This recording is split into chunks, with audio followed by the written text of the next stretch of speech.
abonne-toi vite à nos 2 chaînes YouTube, et n'oublie pas la petite cloche pour ne rien rater. J'espère que vous allez tous bien, je suis content de vous retrouver encore une fois. On refait l'actualité politico-médiatique. Et ce soir les copains, je suis, comment dire, mitigé entre le fait d'être super content et le fait de me dire que on est en train de se prendre une douille énorme. Bonsoir à tous, je suis Jérôme, vous êtes bien sur React One, votre émission politique de la semaine les copains. J'espère que vous allez tous bien, j'espère que votre semaine se passe bien, agréablement. Pour ceux qui bossent, bon courage, pour ceux qui ne bossent pas, bon courage, je sais que c'est pas facile aussi. Moi ça va, ce soir je vous ai concocté une émission assez riche en rebondissements. Il y aura l'éducation populaire. Il y aura des Oscars qu'il faudra qu'on remette, des médailles d'or il faudra qu'on remette. En tout cas, on va tous passer ensemble une heure et demie d'émission et on va ensemble refaire un peu l'actualité politico-médiatique parce qu'il y a des choses à se dire. Alors bien entendu, je peux pas tout couvrir parce que ça va tellement vite et que les acteurs sont partout et dans tous les sens. Mais on va essayer en tout cas de prendre les séquences qui moi me semblent les plus importantes en milieu de semaine, bien entendu, puisque la semaine n'est pas finie et on va voir ça ensemble. Si vous êtes là sur le direct, bah, vous n'avez pas accès aux pubs. Pour ceux qui la regarderont en replay, vous la reverrez du coup le replay dimanche. Donc c'est très important d'être là le mercredi si vous voulez qu'on passe un petit moment ensemble. Sinon, il faudra attendre la fin de la semaine. Ce soir, sommaire, on va parler de Macron. Eh oui, on va parler de Macron. On va parler de Jordan Bardella. On va parler de Charlie Kirk. On va parler de la reconnaissance de la Palestine. On va parler de Marine Tondelier, qui a mis un énorme PLS. Ce soir, on va lui décerner une médaille d'or. Je vais vous emmener du côté de... Alors, je crois que c'est RMC, si je dis pas trop de bêtises. Et il va falloir que on discute un petit peu. Et je vais vous, comment dire, vous faire travailler ce soir et vous poser un sondage. Et on va le faire ensemble et vous me direz... Je poserai une question et vous me direz ce que vous en pensez. On finira également par les pépites des électeurs du Rassemblement National, traditionnellement comme je le fais chaque mercredi maintenant. Et vous allez voir, j'ai trouvé parmi ces pépites du Rassemblement National, un RN qui pense. C'est rare, ça a le mérite qu'on l'écoute. Donc voilà pour ce soir les copains, je vais pas tarder à commencer, je vais arrêter le blabla parce qu'il y a énormément de choses à se dire. Je vais tous vous souhaiter une belle vidéo, une belle émission et on commence par le taulier a.k.a. Emmanuel Macron. C'est parti les copains. Bonjour à tous. Écoutez, je voulais faire cette petite réaction parce que j'ai reçu depuis d'ailleurs des jours, des semaines, beaucoup de remarques, d'interpellations de votre part, parfois beaucoup de colère, de tristesse, quelquefois des encouragements sur évidemment la décision que nous avons prise et aussi la situation, avant tout la situation en ce moment à Gaza. Alors je voulais vous dire que comme vous, j'ai été blessé, heurté et partagé la douleur de toutes les familles de victimes et d'otages du 7 octobre 2023, que nous n'en oublions aucune. Il y a quelques jours encore, ici même dans ce bureau, j'étais aux côtés de certaines de ces familles. Je n'oublie absolument pas la peine, la souffrance, la détresse de toutes les familles de victimes de Gaza et ceux qui vivent aujourd'hui sous les bombardements sans avoir accès à l'aide humanitaire. Et au fond, toutes les vies se valent et derrière ça, nous avons des vies volées, des vies emportées, des gens qui souffrent. Et ce que nous voulons, ce que veut la France, c'est la paix. Ce que veut la France, c'est un cessez-le-feu immédiat. Ce que veut la France, c'est que les 48 otages soient libérés sans délai. Ce que veut la France, c'est le retour de l'aide humanitaire à Gaza. Ce que veut la France, c'est un jour d'après possible à Gaza, avec le Hamas démantelé et écarté du pouvoir. Ce que veut la France, c'est une autorité palestinienne réinventée, renouvelée, des programmes scolaires qui n'enseigneront pas la haine et les conditions qui permettront la paix au cœur de cette autorité palestinienne. Ce que veut la France, ce sont deux États vivant en paix, côte à côte. Un État d'Israël qui reconnaît un État de Palestine, un État de Palestine qui reconnaît un État d'Israël, un État de Palestine qui sera démilitarisé et qui vivra en paix aux côtés d'Israël. C'est cela ce que nous allons faire le 22 septembre à New York. Cette reconnaissance, c'est le début d'un chemin. C'est un parcours, avec toutes ces conditions, ces exigences pour les parties prenantes. Et au fond, c'est un parcours, un chemin pour la paix, pour sauver des vies et pour essayer ensemble d'être à la hauteur de ce que nous nous devons, la dignité humaine. Merci beaucoup. Alors, ce que veut la France, déjà, c'est que tu arrêtes de nous prendre pour des teubés. hein, parce que toi, mon ami, alors lui, parler de dignité des copains, c'est Francis Holm qui commence à te parler de bien-être des gosses. Nous, ce qu'on veut, ce qu'aimerait la France, en priorité, bah, c'est déjà que tu rentres des clés de Matignon. On n'en peut plus de ta gueule. Et je vais pas te mentir, on n'en peut plus de toi. Il faut que tu partes, l'ami. Alors attendez, parce que Macron, il est gentil. Vous l'avez vu parce que on est le 24 maintenant. Cette vidéo, j'ai attendu que le discours à New York se passe. Et je l'ai écouté le discours. Oh les amis, oh, putain la vache. Oh tonton, il faut que tu lâches le micro. Là, lors d'aujourd'hui, il faut que tu lâches le mic et il faut que tu prends Brigitte et vous partez. Hein. Le truc le plus creux que j'ai jamais entendu de ma vie. La reconnaissance de l'État palestinien, ça doit être quelque chose de très fort, l'ami. Tu te rends pas compte historiquement ce que ça veut dire, d'accord? Alors, toi dans ta bouche, et l'État français reconnaît l'État de Palestine, c'est une douille, les copains. Ne croyez pas que ça va changer quoi que ce soit pour qui que ce soit. Ça va rien changer. Mais bon, nous qui l'attendons déjà depuis un petit moment, on prend ce qu'il y a à prendre. Donc déjà, c'est une bonne chose. Hein. J'entends plein de monde dire oui, l'État de Palestine, nanan. Alors ça a chialé du côté de CNews, les copains, on va en parler juste après. Attention, ils sont pas contents en face. Donc, moi je sais que l'État palestinien dans ta bouche à Emmanuel Macron, ça veut rien dire, parce que si tu reconnais l'État de Palestine, mais que tu continues à vendre des armes à Israël, j'ai envie de te dire, ferme-la, hein, déjà pour commencer. Bon, je vais pas rentrer dans les détails, on va avancer clairement. Bien sûr que c'est du blabla, bien sûr que c'est du blabla. J'ai écouté le discours, les copains, allez le voir, 19 minutes, même l'image elle est fanée. C'est-à-dire que même l'image, quand tu le regardes, l'image elle est fanée. Le mec, on dirait un poisson mort, il a aucun espoir à te vendre. Enfin, le mec, il pue la défaite, quoi. Donc bon, c'est bien que tu l'aies fait un peu tard, hein, on va pas se mentir, ça fait un petit moment qu'on t'alerte et qu'on te demande de le faire, donc on prend ce qu'il y a à prendre, hein, on va se contenter des miettes avec toi on a l'habitude, c'est cool. Par contre, ce serait bien, maintenant que tu as reconnu l'État de Palestine, que tu reconnaisses aussi au niveau des Gilets jaunes et ton gouvernement ce qu'ils ont fait. Il y a des gens qui attendent aussi de leur côté, ce serait bien, hein, pour commencer. Donc, merci pour la reconnaissance de l'État palestinien, ça c'est 10%, d'accord? Maintenant, on attend à que tu prennes des sanctions directes, parce que si tu reconnais l'État de Palestine, c'est-à-dire que tu considères que l'ONU, en tout cas le droit international, s'applique. Si le droit international s'applique, tonton, le mec il est passé 2 fois au-dessus de nous en France. Je parle bien de Netanyahou, tu l'as jamais arrêté. Les composants là qu'on envoie pour les armes en Israël, vous les avez pas arrêtés. Ça a été obligé que ce soit les dockers à qui on va remettre une médaille d'or d'ailleurs. Hein. Maintenant tout de suite, d'ailleurs, allons-y avant que je reprenne mon propos.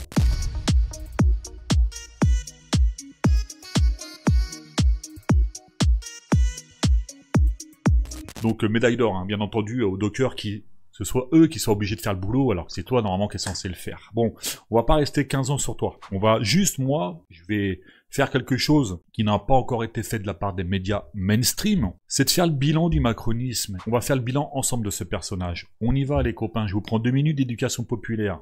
On se doit de le faire en tant que média citoyen. Macron, les copains, c'est quoi? 2017, c'est l'accession à Macron au pouvoir pour la première année, c'est-à-dire le premier quinquennat. Et 2024, c'est disons le deuxième. Vous avez en 2017 les stats, en 2024 et l'évolution. Natalité, enfant par femme, 2017, 1,88, 2024, 1,62. Baisse nette de moins 0,3. Mortalité infantile en pourcentage, en 2007, 3,9, en 2004, 4,1. Plus 0,02 pp. Alors pp, ça veut dire point de pourcentage. Ok? Je vais vous donner les termes en même temps. Défaillance d'entreprise sur 12 mois. En 2017, 54 529. En 2024, 65 699. Une hausse nette de plus 11 170 défaillances d'entreprise. Il me semble important de vous le dire. Hein. Je continue. Défaillance des PME sur 12 mois. 2017, 2649. 2024, 5344. Une hausse nette de plus de 2695 défaillances de petites PME. PME, c'est-à-dire petites et moyennes entreprises. Dette publique, les copains. 2218. 2024, 3305. Une hausse nette de plus 2187, pardon, excusez-moi. La dette publique en pourcentage du PIB. 2017, 97%. 2024, 113%. C'est-à-dire plus de 16 points de points de pourcentage, excusez-moi. On continue. Déficit public en milliards d'euros. 2017, 59 milliards d'euros. 2024, 170 000. Évolution, une hausse nette de 110%, les copains. Déficit public en pourcentage du PIB. Je rappelle, hein, le PIB, c'est tout ce qu'un pays produit en un an. Hein. Je vous ai même fait un lexique populaire pour bien vous expliquer les choses. Alors, c'est le côté un peu chiant, hein, mais vous inquiétez pas, on va vite avancer. Il reste pas beaucoup de pages. Déficit public en pourcentage du PIB, 2,6%. 2024, 5,8%. Une hausse nette de 3,2 points de pourcentage. Dépenses publiques en milliards d'euros, 1292. En 2024, 1670 plus 378. Dépenses publiques en pourcentage du PIB, 54,4% en 2017, 57,1% en 2024. Évolution, plus 0,7 points de pourcentage. Ça zouk, hein. Contribution à l'Union Européenne, c'est-à-dire l'oseille qu'on leur donne, hein, d'accord, en milliards d'euros s'il vous plaît. 2027, 17,9. 2024, 24,3.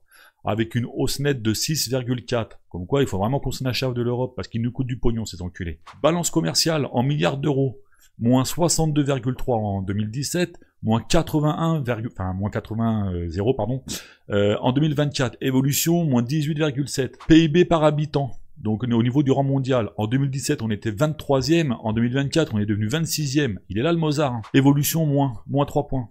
Enfin, moins 3 places plutôt, là, pour le coup. Production en manufacturier, donc les voitures, les avions, les machins, tout ce que vous voulez. Ok, 2017, 11%, 2024, 9%, moins 2 points de pourcentage. Nombre de véhicules produits en France en millions, 2,2 en 2017, 1,3 en 2024, moins 0,9. Les petits bilans ou pas, là. Continue. Nombre de pauvres en millions, s'il vous plaît. 2017, 8,9, 2024, 9,1, plus 0,2.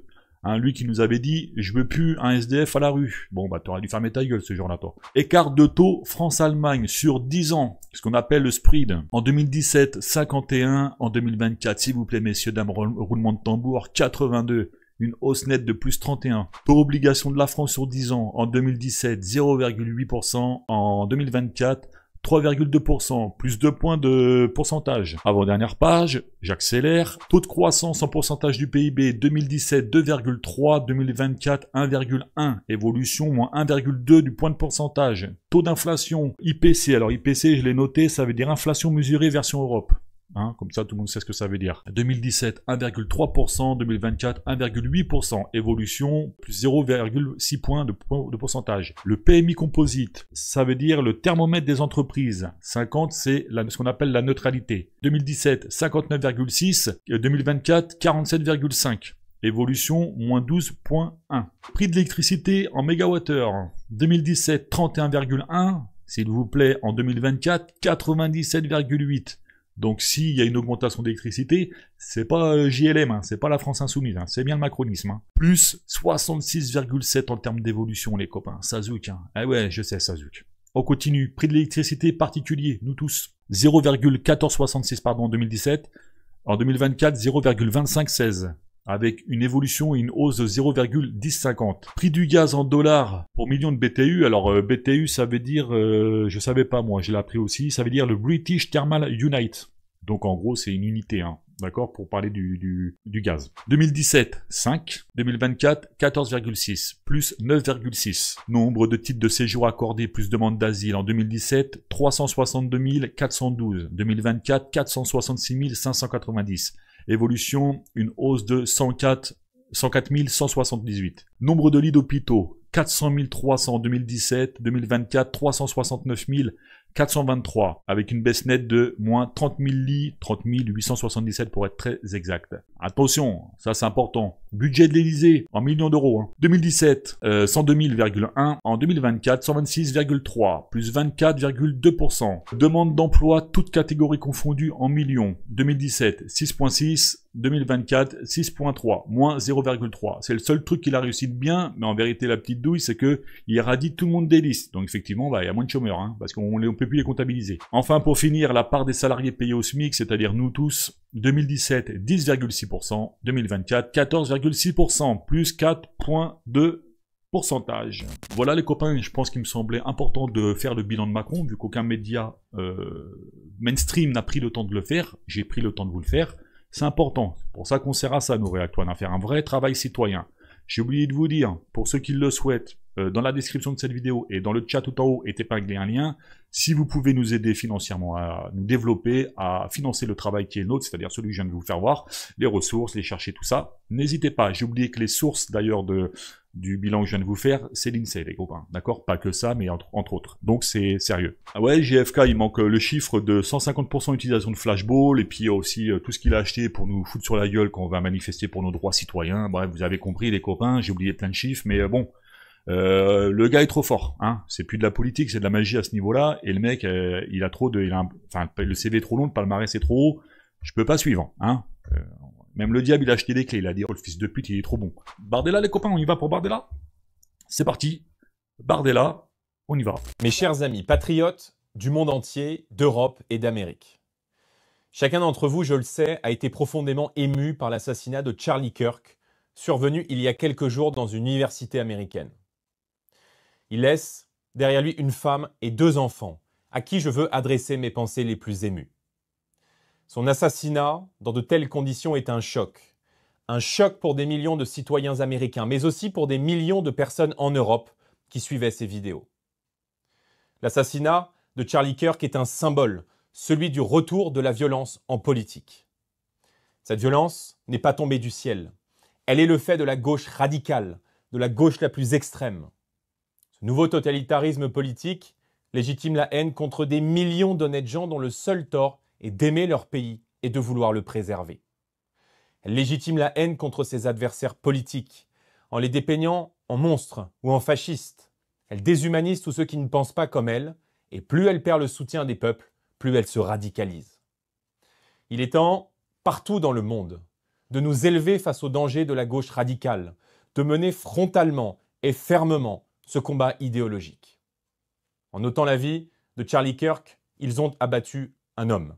Mais ils n'auront pas détruit, pour ceux qui le soutenaient, son héritage et sa mémoire. Cet héritage, c'est aussi la défense intransigeante de la liberté d'expression et de la confrontation rationnelle des idées dans le respect des individus et des sensibilités. Cet héritage, c'est le droit d'aimer son pays et sa famille, c'est le droit de le revendiquer. C'est aussi la protection des libertés fondamentales que l'Occident a su développer à leur plus haut degré de par l'histoire. Alors, cet héritage vivra tant qu'il y aura dans le monde des patriotes pour le faire vivre. Bon, je rectifie juste un petit truc. Bardella, quand tu dis « cher patriote », non, il n'y a pas de patriote au Rassemblement National, il n'y a que des nationalistes, d'accord? Les patriotes, ils sont à gauche, plus particulièrement en ce moment chez la France Insoumise. Je tiens à rééquilibrer les choses, c'est la stricte vérité. J'invite n'importe qui d'ailleurs à venir avoir ce débat avec moi. Entre patriotisme et nationalisme, ce réactoire, ce sera avec plaisir, je vous attends les copains. Charlie Kirk, les copains, on en parle 2 minutes. Alors, c'est intéressant que ce soit le Rassemblement National qui en fasse l'éloge et l'érigie. Quand tu sais le personnage que c'est Charlie Kirk, c'est un militant hein, d'extrême droite aux États-Unis, pro-Trump et pro-Israël. Faut qu'on se le dise quand même. Allons voir ce qu'il dit sur les droits civiques. Critique fortement les lois des droits civiques, le Civil Rights Act de 1964, affirmant que cela aurait créé une bureaucratie permanente, donc diversité, équité, inclusion, ce qu'on appelle le DEI là-bas, qui selon lui divise plus qu'elle n'unit. Alors, je prends pas position, je vous donne les infos. Théorie du grand remplacement pour monsieur Charlie Kirk. Il a tenu des propos suggérant que ce n'est pas une théorie, mais une réalité. Nous, on a prouvé que ce n'était pas une réalité, mais une théorie, bien entendu. Considération qu'une immigration qu'il décrit comme une menace culturelle pour l'identité blanche occidentale. Il faut savoir que lui, c'est un chrétien convaincu, enfin c'était, puisqu'il est décédé, que c'est un chrétien conservateur farouche, les copains. Farouche. Climat et sciences. Il récuse ou minimise certaines positions scientifiques, prétend ne pas avoir de consensus, absurdité, etc. Alors ça, c'est lunaire d'entendre ça. Quand tu sais que tu as des rapports, tu sais, faits par le GIEC, tu sais, dont c'est le métier, les mecs, ils sont 40 ans en train d'analyser des trucs dans tous les sens, expliquer qu'il n'y a pas de consensus, l'ami, faut la dire sans sourciller celle-ci. Hein. Ça c'est un chantier, je m'y risquerais pas. Mais bon, allons-y. Hein. On a Pascal Pro sur BFM qui fait la même, ça pose de problème à personne apparemment. Santé, vaccination Covid-19. Vous voulez, alors il voulait, là j'ai dit veut limiter, mais en vrai je parle au passé puisque monsieur est décédé. Je voulais limiter les mandats ou les contraintes. Enfin, il voulait, pardon, limiter les mandats ou les contraintes à comparer certaines politiques de vaccination aux mesures d'apartheid. Usage provocateur de l'hyperbole. IVG, position pro-vie sans concession. Écoutez bien la dinguerie, y compris en cas de viol. Du moins, dans certains discours publics, il ne défend pas d'exception ou les minimise. Avortement qualifié de moral battle. qu'on appelle le combat moral. Religion, christianisme évangélique visible dans ses discours. Donc en gros le mec affilié corps et âme. Hein. Morale chrétienne traditionnelle, notion de bien contre le mal. Waouh, ça zouk. Identité, a tenu des propos critiques souvent provocateurs envers les personnes trans, défendant un conservatisme social et fort. C'est pas fini. International, fort soutien à Israël, propos virulents contre certaines positions pro-palestiniennes ou critiques d'Israël. Sur l'Ukraine, scepticisme quant au soutien financier, critiques sur la corruption, etc. Je rappelle également quelques petites choses qu'il a dit en plus. Il a précisé, ce monsieur, il précisait que la Palestine n'existe pas, qu'il considère que c'est le Hamas qui est responsable des morts à Gaza, et non pas Israël. Il niait que les Israéliens affamaient les Palestiniens. Voilà le personnage, les copains. Alors, la punchline, elle n'est pas venue de moi, la punchline, elle est venue d'un tweetos. Alors, je sais pas si vous voyez, je vous le dis. Charlie Kirk était un homophobe raciste qui rêvait de renvoyer les femmes au fourneau, à faire des gosses et à les torcher, qui trouvait normal de brûler des livres non conformes à ses croyances, d'étouffer les connaissances et la science, qui défendait le port d'armes pour tous. Ça s'est apparemment retourné contre lui, puisqu'il est mort d'une balle en pleine gorge. Et ce sont ces idées rétrogrades et nauséabondes que le Rassemblement National, donc par rapport à la vidéo de Bardella, donc la punchline vient de ce monsieur-là, à qui on va remettre une médaille d'or, bien entendu. Donc je répète, et ce sont ces idées rétrogrades et nauséabondes que le Rassemblement National soutient en envoyant Louis Ayot, donc député RN, se fourvoyer à ses obsèques. Là, vous pouvez voir également qu'il a mis une photo que j'ai traduite en français pour vous les copains, et du coup, dedans, il est marqué que Melissa Hortman et son mari assassinés par un conservateur qui a adopté les idées de Charlie Kirk, ne les oubliez pas lorsque vous prierez au mémorial Charlie Kirk aujourd'hui. Leur vie n'avait pas moins d'importance, ils ont aussi laissé des enfants. Donc, mon très cher ami là, qui vient de tweeter là, je te remets, mon ami, la médaille d'or de la punchline de l'année, parce que pour moi, elle est énorme ce que tu viens de faire. C'est en un tweet, t'as tué le game. Mais vraiment, t'as tué le game, et franchement, médaille d'or, bravo à toi.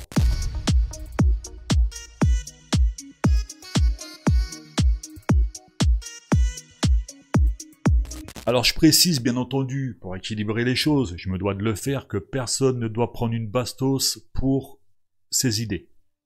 Je refact-checking ce que je viens de dire en direct. Est-ce que on doit poser la même question et on doit avoir le même argument et la même position quand il s'agit de mecs comme Adolf Hitler? Je répète la phrase, personne ne doit prendre une bastos pour ses idées et son idéologie. Est-ce que dans le cas d'un mec comme Hitler, il ne devait pas prendre une bastos? Ah, vous avez 4 heures, allez-y, dites-le moi. Ah, c'est compliqué, hein, la nuance. Hein. Ouais, je sais. La nuance, c'est assez compliqué. Moi, des fois, j'ai du mal parce que des fois, j'ai des réflexions en me disant, comme je viens de vous dire, ah, personne ne doit prendre une bastos pour ses idées. Et de l'autre côté, t'as des gadgets comme Adolf Hitler qui, justement parce qu'on a laissé ses idées prospérer et qu'on lui a pas mis une bastos avant, nous a fait 6 ans, de génocide, de tout ce que tu veux. Il a tout fait le gars, la canne flush, tac. Et dans 50 ans, on en parlera encore dans nos livres d'histoire, quoi. Donc, question ouverte. Dites-moi tout. Ouais, la nuance, hein, c'est compliqué. Hein. On passe à quelqu'un d'autre. Bernard Arnault, la proposition de loi Zuckman. Tout le monde est au courant de ça? Hein, taxer 2% des riches, 2% c'est que dalle pour eux, vous inquiétez pas. Vous avez maintenant des mecs comme Bernard Arnault qui prennent la parole publiquement pour expliquer que Zuckman, c'est-à-dire l'inventeur de la loi Zuckman, c'est un guignol. Observez, le patron de LVMH, Bernard Arnault, s'est attaqué à l'économiste Gabriel Zuckman, dont c'est le métier, hein, économiste. Hein, à l'origine d'un projet d'impôt visant à prélever 2% des patrimoines supérieurs à 100 millions d'euros. Pareille taxe mettrait à terre l'économie française, assure le milliardaire. Non. 2%, tu vas continuer à t'enrichir, espèce d'enculé, arrête de mentir à tout le monde. Vous savez, c'est bizarre hein, comment que la loi Zuckman a fait réagir dans les plus hautes sphères. Hein. C'est que là, vous avez une loi dont l'ensemble des gens a compris que c'était quelque chose de bénéfique pour la redistribution des richesses et notre service public, à gauche comme à l'extrême droite, hein, parce que je ne vais pas vous mentir, à l'extrême droite, à part 2-3 teubés, hein, qui sucent encore Bernard Arnault, ils ont compris que c'était quand même quelque chose dont il fallait mettre la main dessus. Et vous avez remarqué comment que le MEDEF s'excite, on les voit partout. Les mecs comme Bernard Arnault, on les entend partout. Les mecs veulent carrément faire des manifestations, tu sais. Waouh! Mais on vous a pas entendu quand le RSA il a été abaissé de 5% de 5 euros, les copains? Ou pour les retraites? Vous avez jamais entendu? Bande de chétaneux. Parce que vous êtes des chétaneux. Là, directement, ça va impacter vos poches, parce que ça va pas impacter l'économie, hein, comme il le dit Bernard Arnault. Hein. Et la punchline ce soir vient de Marine Tondelier de EELV, les écologistes, Europe Écologie Les Verts. Mais il s'appelle plus comme ça, maintenant c'est les écologistes. On va écouter Marine Tondelier. Mangez-en tous, hein. PLS dans tous les sens, on y va, pour une fois que c'est pas bon par XL, on va l'écouter. Certains élus ce matin disent Bernard Arnault, il est pas patriote, il est pas solidaire avec la France, mais après tout, pourquoi il ne s'inquiéterait pas un petit peu de ce que va devenir la France? Moi je suis une démocrate, tout le monde a le droit de donner son avis, même Bernard Arnault. Après, faut bien comprendre d'où il parle. Bernard Arnault a une fortune qui est estimée à entre 150 et 200 milliards d'euros. Je donnais un chiffre il y a 2 ans, quand il avait déjà fait parler de lui, qui disait que si le jour de l'armistice, le 11 novembre 1918, quelqu'un avait gagné le gros lot à la loterie nationale, il a de la chance, mais avait regagné le gros lot tous les jours depuis jusqu'à aujourd'hui, eh bien, il n'aurait toujours pas gagné autant que la fortune de Bernard Arnault. C'est pour que les gens se rendent bien compte de l'argent qu'il a. Et donc, qu'il ne soit pas d'accord pour être taxé plus, c'est son droit. Mais moi, je rappelle une chose simple. Vous, moi, tout le monde, en moyenne dans ce pays, on paye 50% en moyenne de prélèvements obligatoires. C'est-à-dire les impôts sur le revenu, la TVA, les cotisations diverses. 50%. Les ultra riches, les 500 plus riches de ce pays, payent en moyenne 27% de prélèvements obligatoires. C'est-à-dire que relativement à vous et moi, sauf si vous êtes ultra riche, et je ne le sais pas, mais je crois que non. Et ben, relativement à vous et moi et à tous nos téléspectateurs aujourd'hui, ils payent moins de prélèvements obligatoires. Ça n'est pas logique. Et on voit bien que le pacte social de ce pays est en train de s'effondrer. Pourquoi? Parce que depuis 30 ans, les plus riches de ce pays ont vu, donc si là je prends les 500 plus riches de ce pays, en 30 ans, ils ont vu leur fortune multipliée par 14. Les 10 plus riches par 24. C'est énorme. C'est énorme. Alors, si tout le monde était devenu plus riche et qu'on décidait que c'est pas grave les limites planétaires, pourquoi pas? Sauf que les limites planétaires existent et que dans le même temps, la pauvreté n'a jamais été aussi élevée. On est à 9,8 millions de pauvres. Jamais depuis 30 ans on avait eu ce niveau de pauvreté. C'est juste indécent. Comme l'écrit François Langlais ce matin dans le journal Aujourd'hui en France, Le Parisien, est-ce que c'est pas assommer l'entreprise? Ces personnes ont un patrimoine qui leur rapporte 10% par an. En moyenne, on leur demande d'en verser 2% les c'est-à-dire qu'ils vont continuer de s'enrichir, hein, ne vous inquiétez pas pour eux. Et surtout, ce que je trouve formidable dans ce pays, c'est que ça doit être bien d'être ultra riche, parce que déjà, vous êtes très très riche, mais en plus, vous trouvez toujours des éditorialistes pour aller pleurer dans les chaumières sur votre compte. Ces mêmes éditorialistes, je les ai pas entendus beaucoup pleurer quand on a décidé d'enlever 5 € d'appel par mois à ceux qui ont l'aide logement. Je les ai pas entendus dire comment vont réagir les bénéficiaires de l'aide au logement, vont-ils s'en sortir? Personne. Quand on a réformé de manière ultra cynique l'assurance chômage, je ne les ai pas entendus dire mais les chômeurs sont-ils d'accord? Quel est leur avis? Donnons-leur la parole. Jamais. On va continuer à en parler. Il y a ça s'appelle un deux poids deux mesures. C'est assez fréquent dans le milieu. Des PME, mais... Arlette Chabot. Ah bah, Marine Tondelier, médaille d'or.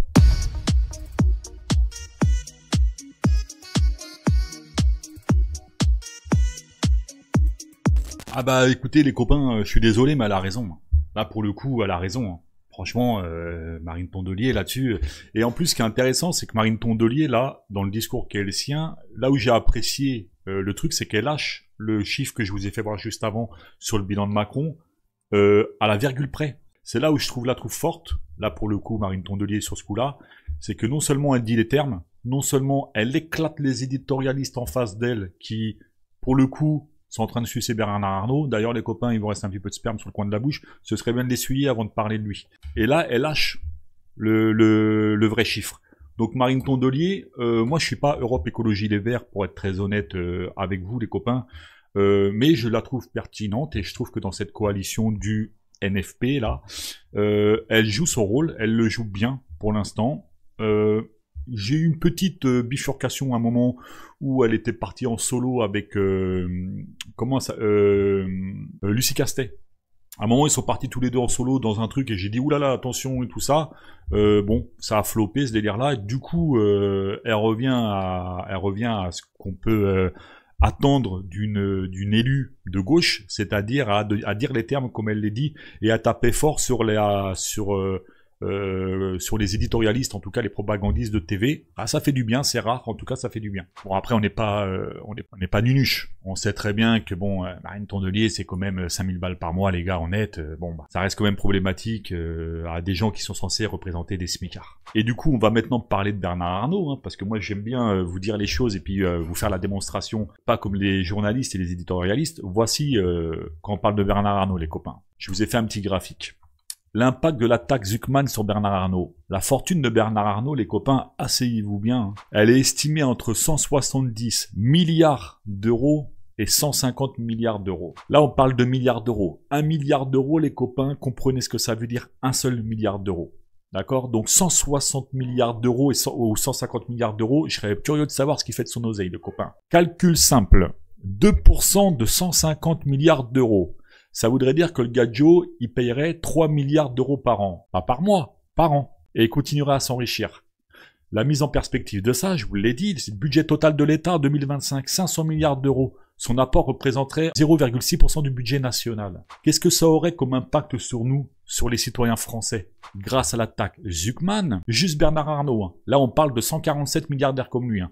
Juste Bernard Arnault, le budget annuel de l'enseignement supérieur et une baisse ciblée d'impôts pour des millions de foyers modestes. Donc nous, directement.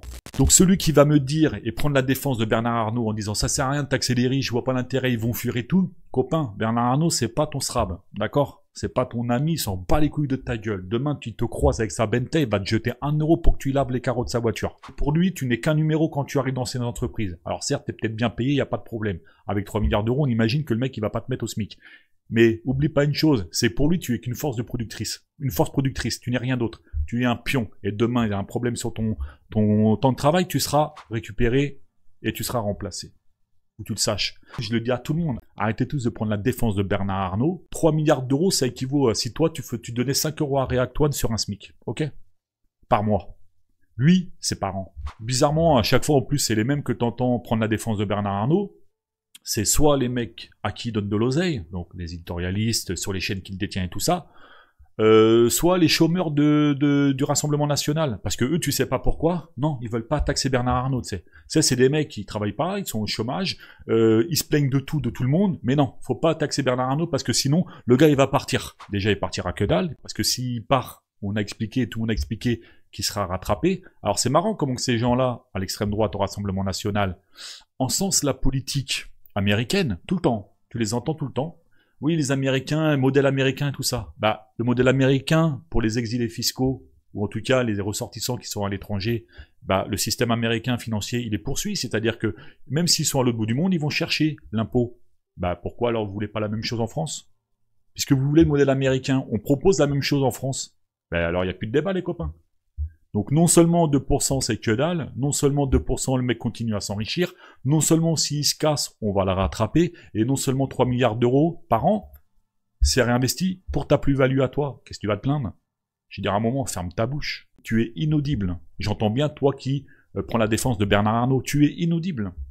Tu captes? Avec tout ce que je viens de te dire. Ce mec s'en bat les couilles de ta gueule, mais ouvertement, clairement. Qu'est-ce que vous voulez que je vous dise? On est dans un monde où il y a des mecs, tu sais, qui sont en train de retourner tout un système, les médias, machin, en essayant d'expliquer que ouais, mais non, mais vous comprenez pas, ça va faire du mal à l'économie. Hein? Ça va faire du mal à tes poches, cousin. Nous, ça va nous faire du bien et ça va relancer, nous, notre économie à nous. Je te garantis, Bernard Arnault. Donc, vivement que tu passes à la caisse. Et franchement, si vous appelez les gens qui proposent cette loi Zuckman, les gens qui proposent cette répartition de richesse, vous l'appelez le chaos, j'ai envie de dire à tout le monde, vive le chaos, il est temps qu'il arrive, vraiment. Ah non, les copains, à un moment, ça va, ça suffit, quoi.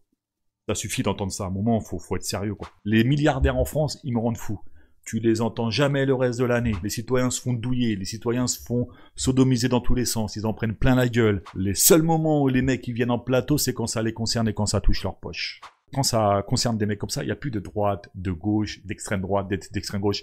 C'est la guerre entre les riches et les pauvres. Sachez-le, les copains. Il n'y a pas d'autre motif que ça. C'est une guerre de lutte des classes. Mais excuse-moi Bernard Arnault, hein, mais moi je suis dans l'autre camp, je suis pas dans le tien, d'accord? Parce que toi, pendant que tu manges du caviar, nous on mange des cailloux, sache-le.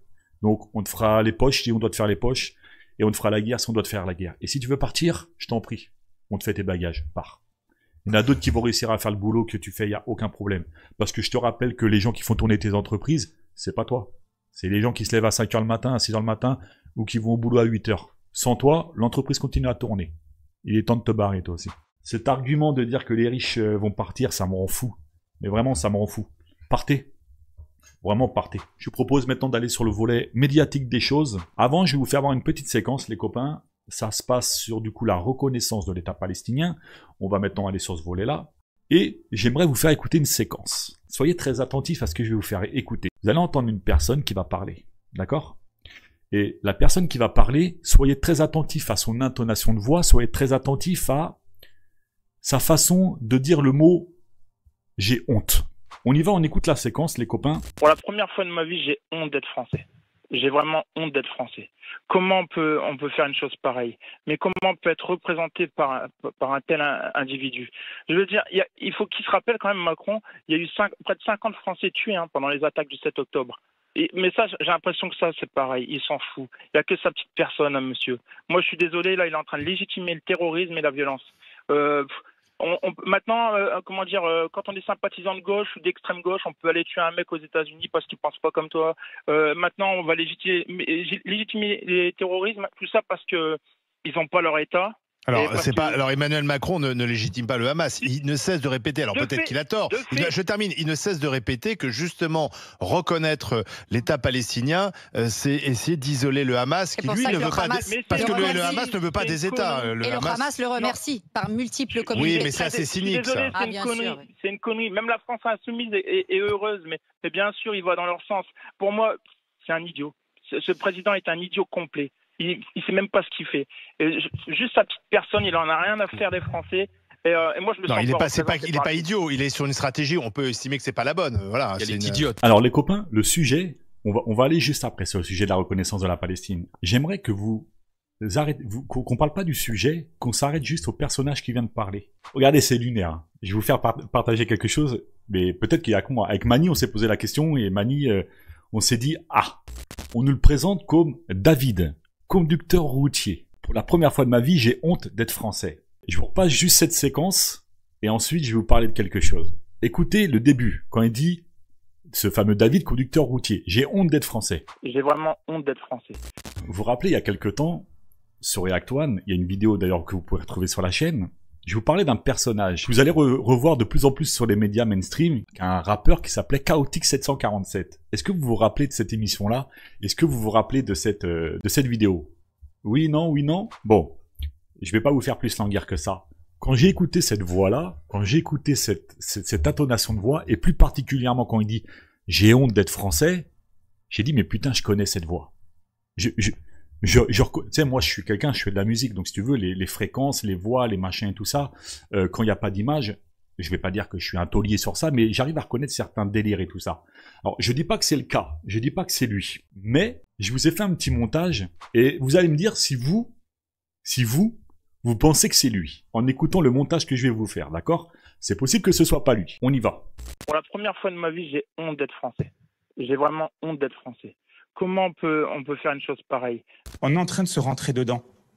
Et aujourd'hui, le message, c'est à toutes ces personnes d'origine immigrée, comme moi, comme nous, vous nous faites honte. Mais comment on peut être représenté par un tel individu? Je veux dire, il faut qu'il se rappelle quand même, Macron, il y a eu près de 50 Français tués pendant les attaques du 7 octobre. Et vous êtes en train de jouer contre nous et contre l'avenir de la France, parce que nos anciens se sont battus pour pouvoir jouir de la liberté lors des différentes guerres qui a touché la France. Mais ça, j'ai l'impression que ça, c'est pareil. Il s'en fout. Il n'y a que sa petite personne, monsieur. Moi, je suis désolé, là, il est en train de légitimer le terrorisme et la violence. Qu'est-ce que vous en pensez, les copains? C'est lui ou c'est pas lui? Qui, je rappelle, est déjà passé sur l'ensemble des plateaux mainstream. Ce qu'il faut équilibrer, c'est que d'un côté, vous avez quelqu'un qui est au téléphone. Donc, quand vous êtes au téléphone, la qualité est moins bonne que quand vous êtes en studio, comme on le voit dans le montage que j'ai fait. Je n'affirme pas que c'est lui, mais les copains, moi je suis prêt à mettre un billet sur la table. Moi je suis prêt à mettre un billet sur la table que c'est lui, les copains. Donc oui à 76% dans le sondage. Allez, on va l'arrêter là, tout le monde a voté. 24 non. Ça fait beaucoup, Ouais, Shoruyi Khan, il a une voix plus grave. Oui, mais attention, parce que, je te dis, en fonction, tu sais, là je vais vous faire un cours technique sur les studios d'enregistrement. Je fais de la musique, donc je le sais, je travaille en studio d'enregistrement. Donc, Vous avez d'une part la qualité de voix téléphone qui sera toujours bien plus aiguë parce qu'elle est travaillée à la régie pour qu'on entende moins ce qu'on appelle les fréquences basses, d'accord? Donc elle vous semblera toujours plus aiguë qu'une voix travaillée en studio où là, du coup, il y a la régie qui a le temps, tu vois, avec le personnage de faire des réglages volume. C'est pour ça que je vous dis que vous avez une différence. Mais oubliez 2 minutes l'intonation aiguë grave, concentrez-vous sur l'intonation des mots. C'est-à-dire la façon dont il dit les mots et la façon dont il est... Après, il a pas la même... C'est pas fait au même moment, donc le mec, il peut être plus fatigué, moins fatigué, etc. Vous comprenez ce que je veux dire? Pour vous dire quoi, les copains? Pour vous dire qu'en vérité, si c'est vraiment le cas, et si c'est vraiment Chaotix 747, pour ceux qui ne connaissent pas, allez le voir sur la page de React One. J'ai fait carrément une vidéo dédiée à lui. On l'a un petit peu bousculé parce que ce mec-là se moque un peu des gens. Et je pense que là, vous avez flagrant délit de manipulation des médias, flagrant délit de manipulation. Et je crois, c'est dans le cas où j'ai pris le risque de poser la question de savoir si c'est lui sans affirmation. On est les seuls médias indés à avoir capté ça pour l'instant. Je sais pas si d'autres iront sur ce terrain-là, mais je pense qu'il me semblait important de vous dire que quand on nous présente un mec qui s'appelle David, conducteur routier sur la reconnaissance de la Palestine, et que vous avez un mec, dans le cas aussi c'est lui qui vient, et on le présente comme quelqu'un d'autre, c'est pas honnête les copains. Moi, personnellement, et ça n'engage que moi, je pense que c'est lui, très honnêtement. Parce que du coup, nous on a fait une vidéo sur lui, et puis c'est pas la seule vidéo que j'ai écoutée de lui, d'accord? J'en ai écouté d'autres, j'ai écouté ses intonations, j'ai écouté ses musiques, j'ai écouté la façon dont il s'exprime. C'est un mec qui va sur CNews, qui va chez Morandini, qui va sur Les Grandes Gueules, qui va sur BFM, bref. C'est quelqu'un qui a toute sa place, et la manipulation des médias ont toute leur place pour faire ce genre de dinguerie. Je vous le dis clairement les copains. Je n'affirme pas que c'est lui, mais je pense moi personnellement que c'est lui. Maintenant, reconnaissance de la Palestine, les copains. Je rééquilibre pour dire que Macron, ta reconnaissance de ta Palestine, comme je te l'ai dit, tu te la rentres dans ton cul dans le cas où tu fais pas plus que ça, c'est-à-dire arrêter de vendre des armes à Israël, machin et tout ça. Mais je dois reconnaître que tu as réussi à faire quelque chose dont on est quand même assez content de nous, côté gauche. C'est que tu as réussi à rendre le plateau de CNews complètement hystérique, les copains. Et il y a de l'Oscar à mettre ce soir. Et on va commencer par Rachel Kahn, les copains, pour ceux qui ne connaissent pas. Tout le monde en parle, mais je tiens à dire que c'est le plus beau rôle de sa vie. J'ai jamais vu un film comme ça avec une actrice qui est aussi médiocre. Vraiment, c'est un truc de fou. Donc, bonjour à tous ceux qui viennent d'arriver. Merci pour le GG pour le subscribe, c'est cool, ça fait plaisir. Donc je rappelle, vous avez 4 minutes les copains, là c'est un caviar, prenez-en, comment dire, comme une satisfaction personnelle. C'est vraiment comme une satisfaction personnelle. Depuis longtemps on attend que ces gens prennent des PLS, et là je dois dire que pour moi c'est réjouissant et ça fait du bien de les voir comme ça et de les entendre comme ça. PLS sur CNews, les larmes de CNews les copains, c'est parti. Cadeau pour tout le monde. Je suis écœurée, Gauthier. Mais vraiment, je suis écœurée. C'est-à-dire qu'en fait, quand on pense aujourd'hui aux otages, aux familles d'otages, à ces femmes qui se battent, à Sderot, à Nachaloz, qui ont été en première ligne du terrorisme, comment elles vivent aujourd'hui, ce soir, ces familles-là? Soi-disant, on doit fêter Rosh Hashanah, la fête, et on a un président de la République, soi-disant d'une des plus grandes démocraties du monde, qui fait ce discours-là. Ce discours est à vomir, Gauthier. Véritablement, c'est un discours qui est inhumain, qui est dégradant pour l'ensemble des personnes qui veulent maintenir les lumières en France.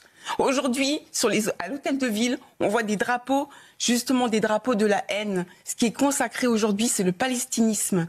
Et en fait, ce discours-là, il est en train de détruire la société française et notre fraternité. On entend votre émotion, Rachel.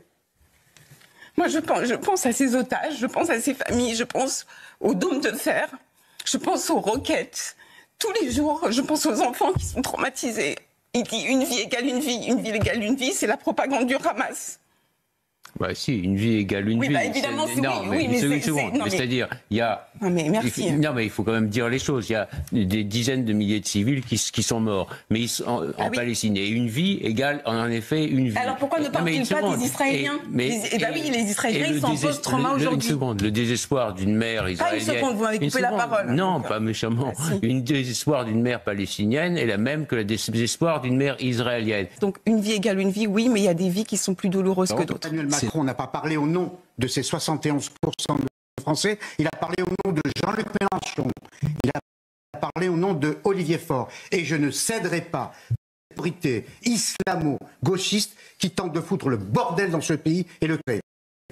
Pour revenir à l'Algérie, il y a une courbe démographique qui va être terrifiante pour la France. 2050, bascule démographique. Pardonnez-moi de vous le dire, mais il y aura plus de musulmans que de chrétiens à partir de 2050. Le combat ne fait que commencer. Mais ils sont, et c'est pas Michel qui va me démentir, ils sont en conquête. Le drapeau palestinien, qui est le drapeau, Michel le dira très bien, du califat, montre qu'ils sont en conquête. Ils tentent maintenant, après le samedi, le dimanche, ils tentent maintenant de conquérir les terres occidentales, les terres de l'Occident. Eh bien, il ne faut pas partir et il faut se battre. Malgré Emmanuel Macron qui a déjà abdiqué, qui a déjà cédé sur plusieurs terrains. On aura peut-être l'occasion. Ce que vous voulez dire, c'est que après le samedi, le dimanche. Exactement. Oui. Ce que vous voulez dire après les Juifs. C'est totalement ça. Les chrétiens. Et si vous me permettez, puisque le propos devient personnel, je partage les larmes de Rachel, même si j'ai tenté, moi, de ne pas craquer, comme vous avez craqué. Je suis désolée pour la France qu'elle soit représentée par un tel personnage. C'est Monsieur Macron seul. Moi, je ne considère pas aujourd'hui que la France reconnaît l'État de Palestine. Il y a un homme. L'État français. Non. Il y a un homme seul. C'est soi-disant son domaine réservé. Il y a un homme seul qui a décidé, tout comme il y a un homme seul qui a décidé que le désert et la région du désert du sud du Maroc, le Sahara occidental, était au Maroc. C'était une décision unilatérale, stratégique, diplomatique de M. Macron. Après avoir câliné les Algériens, il est allé câliner les Marocains. C'est une décision complètement unilatérale. Eh bien là, il nous fait une décision unilatérale. Il l'a décidé. Donc aujourd'hui, M. Macron reconnaît l'État de Palestine. Je ne me sens pas conditionnée, depuis très longtemps d'ailleurs, par les décisions de M. Macron. Si demain, il y avait eu, ou si hier plutôt, il y avait eu un vote et un débat à l'Assemblée nationale, il n'y avait pas de reconnaissance de l'État palestinien. Parce que c'est une minorité de l'Assemblée qui l'aurait suivi. Son groupe Renaissance ne l'aurait pas suivi, LR ne l'aurait pas suivi, RN non plus, et je pense même que peut-être une partie des socialistes ne l'aurait pas suivi. Vous avez entendu la dernière phrase de Barbara Lefebvre? Elle vient de vous poser en direct l'affiliation des sionistes à Israël directement dans les partis politiques. La meuf, elle a trop parlé. C'est pour ça qu'il faut bien écouter ces gens-là.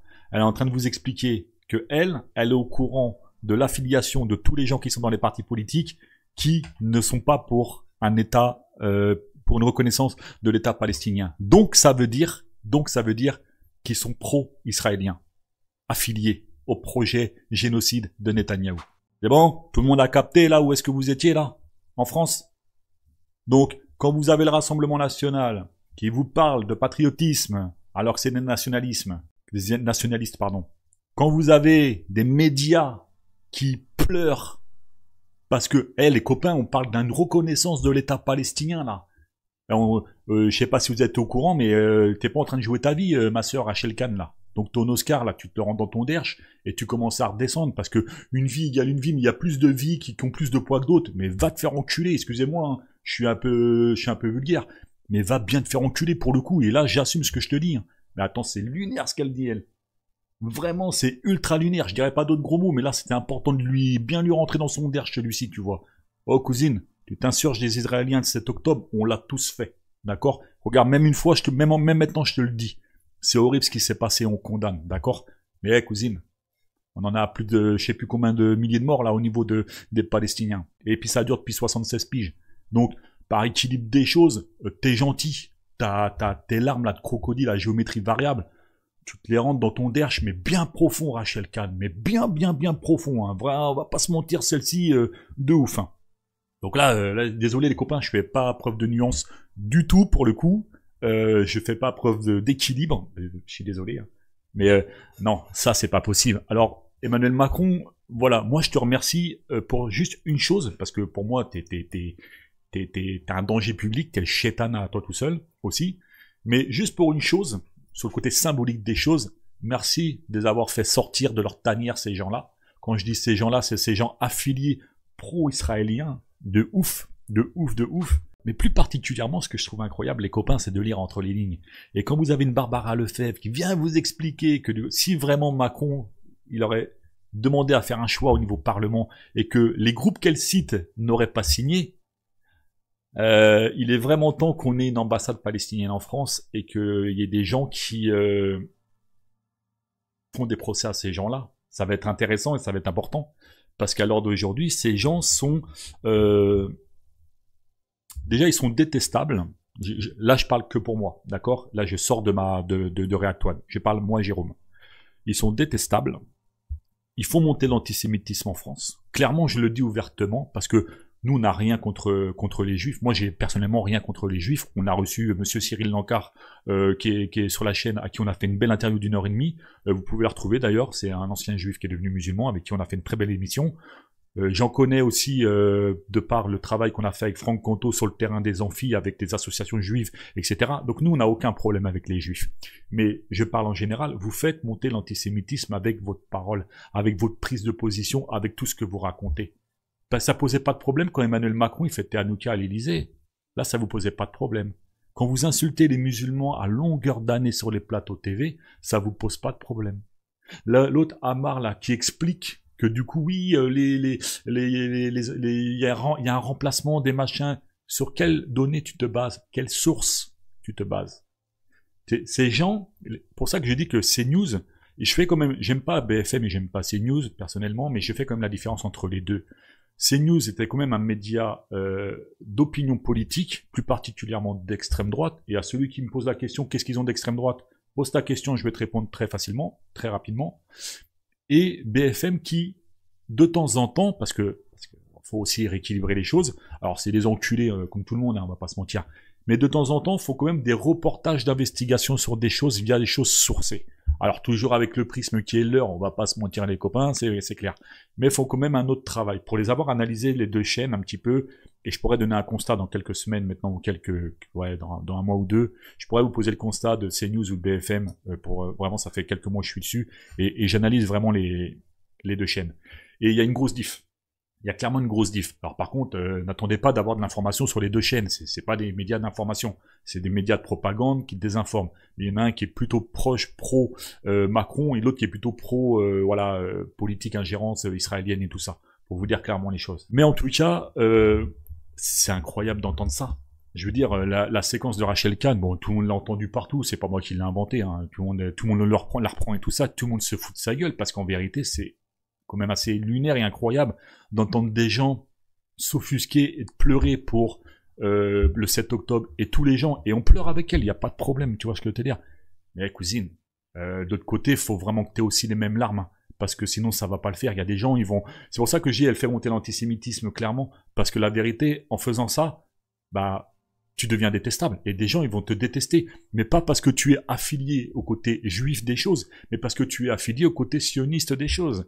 Et CNews respire l'ingérence israélienne, les copains, c'est ultra lunaire. Je veux dire, à l'heure d'aujourd'hui, celui qui écoute CNews et qui me dit c'est une chaîne d'information, va te pendre. Mais vraiment, hein, je suis désolé de le dire, les copains, mais va te pendre. Parce que la vérité, t'es un cassos. Intellectuellement, t'es un cassos. Fais le travail qui est le travail minimum de prendre une information, d'aller la vérifier, tu vas te rendre compte que c'est pas vrai. Tu captes ce que je veux te dire?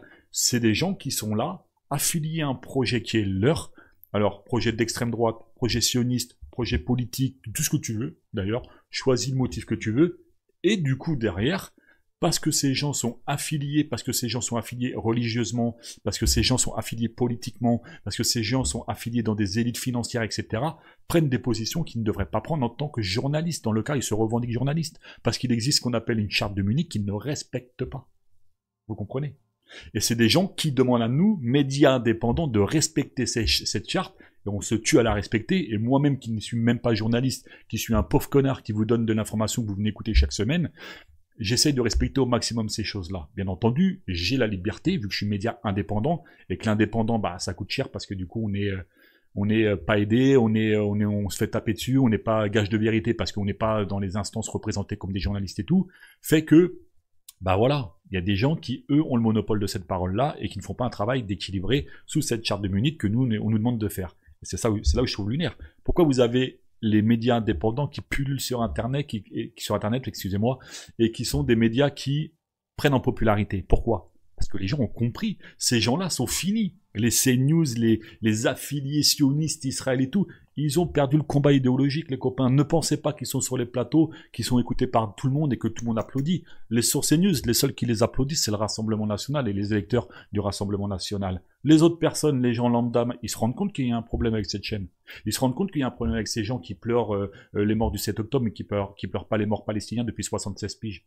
Qui commencent à s'intéresser au sujet, qui grâce à des groupes politiques, en tout cas des mouvements politiques et des médias indés qui prennent position en expliquant et en réexpliquant l'histoire du sionisme, l'histoire d'Israël-Palestine, etc., font le travail d'éducation populaire. Vous comprenez? Donc ne pensez pas que ces gens-là ont le monopole de la parole. Ils l'ont parce que du coup, c'est eux qui ont la plus grosse popularité. Mais les gens commencent à comprendre, les gens commencent à ouvrir les yeux, et les gens commencent à capter que, bon, bah, il y a un problème avec cette chaîne, il y a un problème avec ces gens qui sont là, vous comprenez? Voilà.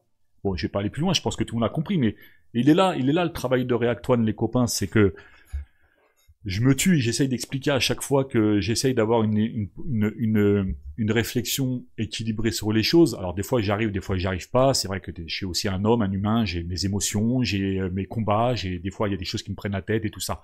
Mais j'essaie d'avoir une certaine neutralité avec vous et quand je prends la parole sur cette chaîne, des fois c'est compliqué, je l'avoue. Et il y a des fois je maîtrise pas tous les sujets aussi, je l'avoue. C'est pour ça que des fois je prends pas tous les sujets. Mais là sur le côté politique médiatique des choses, c'est ma came. C'est-à-dire que ces gens-là, je les ai démasqués. Enfin, on les a démasqués, parce que c'est pas moi, en vérité. Ce que je dis là, ça peut être aussi dans votre bouche, il n'y a aucun problème. Et je pense alors d'aujourd'hui que ces gens-là, il faut pas les lâcher. Il faut leur faire une guerre comme Jaja, les copains. Vraiment. Vraiment. Vraiment, vraiment, vraiment. Donc pour moi, ces news, si vous voulez, c'est des journalistes de chez Wish, quoi. C'est même pas des journalistes. Enfin, en plus, enfin, ouais. Ouais, c'est ça, c'est des journalistes de chez Wish, et puis ils ont en plus leur sous-fifre, leur sous-traitant qui est Frontier, qui sont encore pires. Là, c'est Tému, quoi, tu vois. Bon, qu'est-ce que je te dise? Bon, bah, Mélenchon, encore une fois, il a le bon dos, hein. T'as Mélenchon, t'as été incroyable. Mélenchon, t'es incroyable. Peut-être t'as le don d'influencer Macron. Alors, on le savait pas. T'as le don d'influencer Macron. T'as le don de carrément provoquer une guerre civile, apparemment, en France. T'as le don de changer les trucs au niveau international. Bah, s'il a autant de pouvoir et autant de force, Mélenchon, qu'il est prêt à faire tout ça, ben, portons-le au pouvoir, en vérité. Je veux dire, le mec, il est même pas président, il fait déjà, apparemment, t'écoutes ses news, c'est Mélenchon qui gère tout. Bah, donnez-lui la médaille. Venez, on le met président, et puis comme ça, c'est acté, les copains. Sérieux. Bon, qu'est-ce que vous voulez que je vous dise? En tout cas, moi, ça m'a fait plaisir. Alors, pas le sujet, parce qu'il est triste, il est dommage, et on arrive vers quelque chose que je souhaite pas, et je veux pas être alarmiste, mais malheureusement, avec les prises de position, on arrive à une France qui se déchire entre les pro-israéliens et les pro-palestiniens via l'ingérence qu'il peut y avoir avec les Américains, Israël et tout, et que, inévitablement, les copains, je l'ai pas dit, je vais le dire ce soir, on va arriver à quelque chose de malsain dans ce pays, on va arriver à soit une guerre civile, soit une guerre mondiale. Je vous le dis très honnêtement. Mais ces gens-là sont finis, sachez-le. En plus, Mani, d'ailleurs, j'en profite puisque tu m'as donné une très bonne information. Vous avez aussi sur le plan géopolitique des choses, Israël aussi qui attaque un peu tout le monde et tout ça, qui se sent piégé dans tous les sens et que les gens commencent un peu à péter un câble un peu par rapport à ce pays qui se permet de faire tout et n'importe quoi. Et Mani m'a balancé une info sur laquelle j'avais entendu passer les choses, mais on n'avait pas encore l'information confirmée avec Mani. Apparemment, on l'a, ça vient d'Ouest France. Et là, vous avez l'Arabie Saoudite qui passe sous protection nucléaire du Pakistan après l'attaque d'Israël au Qatar. Alors, je vous lis très rapidement le petit truc. L'Arabie Saoudite et le Pakistan ont signé un accord de défense mutuelle ces derniers jours, lequel stipule que le programme nucléaire pakistanais sera mis à disposition de son allié en cas de besoin. Cette annonce intervient quelques jours après une frappe israélienne visant le Hamas au Qatar, autre pays du Golfe. Donc les copains, ça annonce pas des meilleurs jours pour le Moyen-Orient. Je vais pas vous mentir. S'il y a quiconque qui nous entend côté Moyen-Orient, faites attention à vous, très chers amis, cousins, frères, tout ce que vous voulez. Ça risque de péter dans pas longtemps. Je vais pas vous mentir. Parce que si le Qatar et le Pakistan et tout ça, qui, je rappelle, le Pakistan, ils ont l'arme nucléaire, hein, si je dis pas de bêtises. Hein. Ouais, ils l'ont, eux. Hein. Vous avez une alliance là de l'Iran hein, qui est soutenue par l'Algérie. Bon, ils n'ont pas l'arme nucléaire, mais quand même soutenue par l'Algérie, la Russie, la Chine, le Pakistan, la Corée du Nord, d'accord? Sur tout ce que je viens de vous dire, il n'y a que l'Algérie qui n'a pas la bombe nucléaire. Donc ces gens-là, à un moment, quand Israël commence à taper un petit peu sur tous les gens à l'aveugle parce qu'ils se sentent oculés de partout, parce qu'ils font des dingueries et tout le monde leur dit d'arrêter et qu'ils veulent pas le faire, ah, ça risque de zouker un petit peu les copains, hein, on va pas se mentir. Hein. On va maintenant passer, pour finir cette émission, aux pépites du Rassemblement National, la partie divertissement les copains. Asseyez-vous. Comment vous dire? Vous avez là ce qu'on appelle les gens qui essayent d'être intelligents. Vous avez là les gens qui travaillent à être intelligents. Vous avez là au-dessus les gens qui sont intelligents. Et vous avez bien au-dessus, à au moins 10 ou 20 ou 30 niveaux dessus, les électeurs RN qui se pensent intelligents et qui dénigrent tout le bas de cette hiérarchie. Et je pense clairement que on se doit, en tant que médias citoyens, de les écouter, parce que plus on les écoute, les gens de droite et d'extrême droite, plus on brille à gauche, les copains. Vous êtes prêts? On écoute, bon courage, n'ayez pas peur, juste asseyez-vous, prenez des pop-corn, vous n'êtes pas prêts. Ici on est en France, d'accord? Et en France, en fait, on devrait, dans tous les établissements scolaires, que ce soit maternelle, primaire, collège, lycée public, lycée d'apprentissage, que tu sois dans tous les lieux publics, boulangerie, charcuterie, n'importe où, même les magasins, chanter la Marseillaise, c'est important, on est en France. C'est notre truc qu'il ne faut pas oublier. Partout, il faut le drapeau français. Si les Français ne sont pas d'accord avec cela, ceux qui sont nés en France, on les fout en prison. Et ceux qui ne sont pas nés sur le sol français, hop, retour à l'envoyeur. Voilà, ça pourrait être une bonne idée. Citoyens, français, citoyennes, français. Oui, même le matin, eh bien on est là. On porte fièrement ce drapeau pour aller chercher les croissants. Voilà, tout le monde devrait avoir ce drapeau franchi chez soi. Quand on voit un petit peu les Américains, qu'est-ce qu'ils font les Américains? Les Américains, eux, eh ben ils ont le drapeau français devant leur paillasson. Ah, vous oui. l'aimez. Vous imaginez qu'il y a des personnes, des gens qui sont morts pour ce drapeau. Et vous savez pourquoi? Parce que actuellement on parlerait tous allemand. Ah oui. En 2027, on sera au pouvoir. Oui, on sera au pouvoir avec Bardella et Marine Le Pen.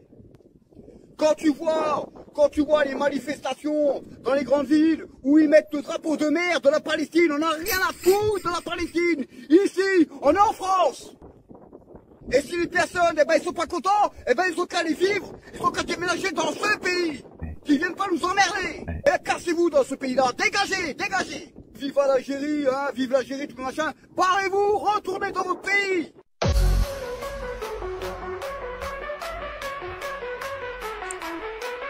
Nous avons hérité ce sol sacré, nous devons le préserver. Le son IA. Salut les amis, aujourd'hui on se retrouve à la fête foraine, mais pas n'importe où, dans un petit village bien sympathique, tranquille, dont je tairai le nom afin d'éviter à tous les gauchos et les fachos de gauche, parce que moi je suis pas facho, mais je suis de droite, de venir ici pour nous salir, n'est-ce pas? D'ailleurs je porte le t-shirt, si ce drapeau te dérange, je t'aide à faire tes valises. De toute façon les gars, je veux rien savoir. Le RN il a les meilleures idées en ce qui concerne la sécurité et le pouvoir d'achat en France. Les meilleures idées que tous vos partis de gauche. Il a tellement les meilleures idées en sécurité et en pouvoir d'achat qu'il a voté contre le gel des loyers. Donc en termes de pouvoir d'achat, j'ai envie de te dire, c'est pas la meilleure idée qu'ils ont eue. La sécurité, alors je te rappelle un petit truc rapidement mon cher ami, en termes de sécurité, je vais simplifier pour tout le monde et faire de la street politique.